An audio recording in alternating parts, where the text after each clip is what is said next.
Today for our daily cancellation, we turn to Florida, where in the story we're about to discuss, there are cancellations to be handed out to everyone. It's once again a Friday cancel fest, which is my favorite kind of Friday. Let's read now from the New York Post report. It says, a Florida teen who allegedly schemed with her mom to rig an election for homecoming queen is being charged as an adult.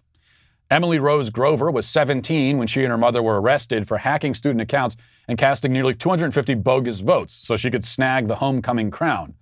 But Grover turned 18 last month, and the state attorney office in Escambia County confirmed Tuesday that she'll be tried as an adult. Grover and her mother, 50-year-old Laura Rose Carroll, are facing multiple felonies for fixing the October homecoming vote at Tate High School in Pensacola. Carroll is an assistant principal at Bellevue Elementary School in the same county. Okay, now, taking a pause here for a minute. You might be thinking that the words charged as an adult and rigged a homecoming queen election should not appear in the same sentence together. This would seem to be an enormously out of proportion penalty, given the nature of the offense. But maybe the rest of the story will change your mind, or maybe it won't.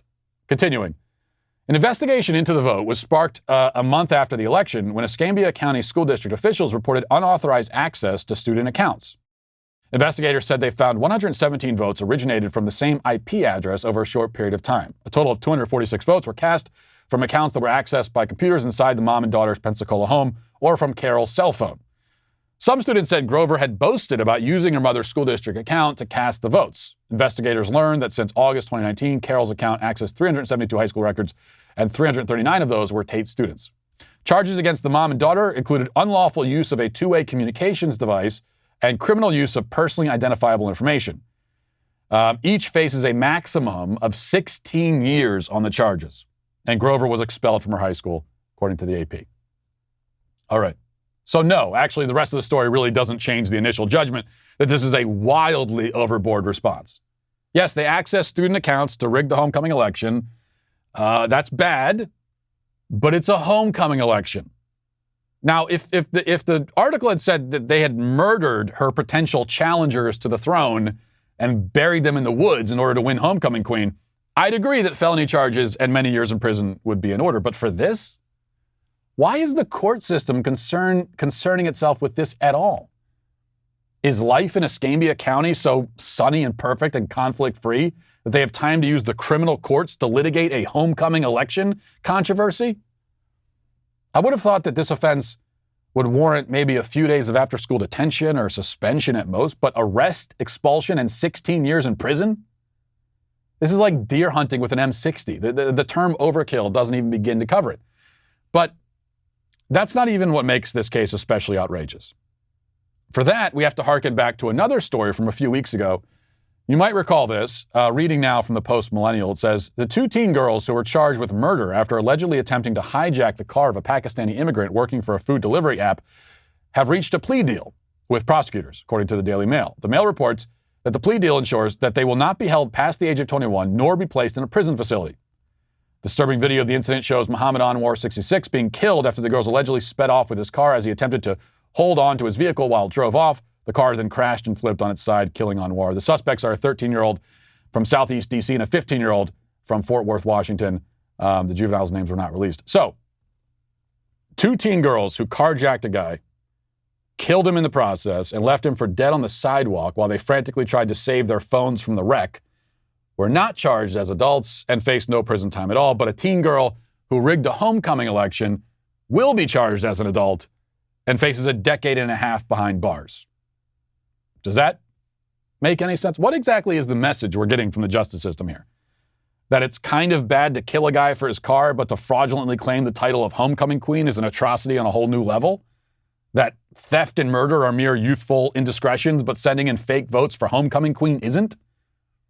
That two girls who killed a man and cared more for their lost phones than his lost life present no threat to the community, but the silly girl who cheated the system so she could wear a tiara and a sash for a night has to be locked in a cage in order to protect the innocent? Perhaps that's the message. Or the message is that justice has become a mostly random and arbitrary thing in this country.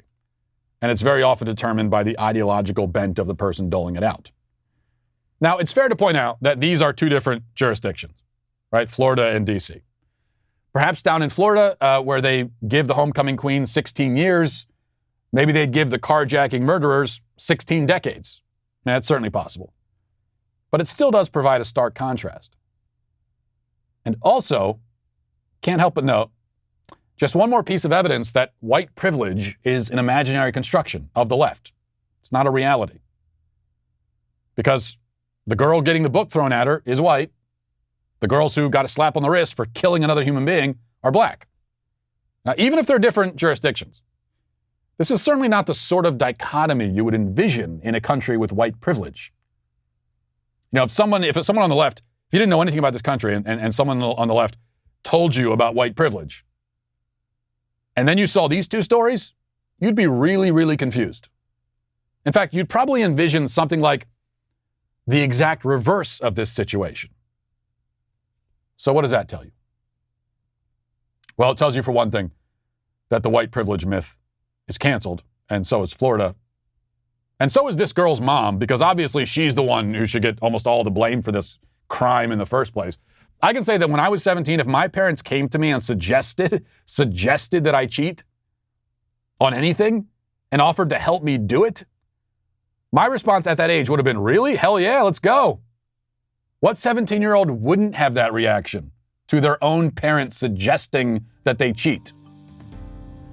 So the mom is canceled, along with the whole state. And DC is canceled also. And everyone else remotely connected to either of these stories is canceled. Just how I like to end it on a Friday. Well, I hope you enjoyed that clip from the Matt Walsh Show. If you did, go ahead and hit that subscribe button right down there so you can stay up to date on all of our future content.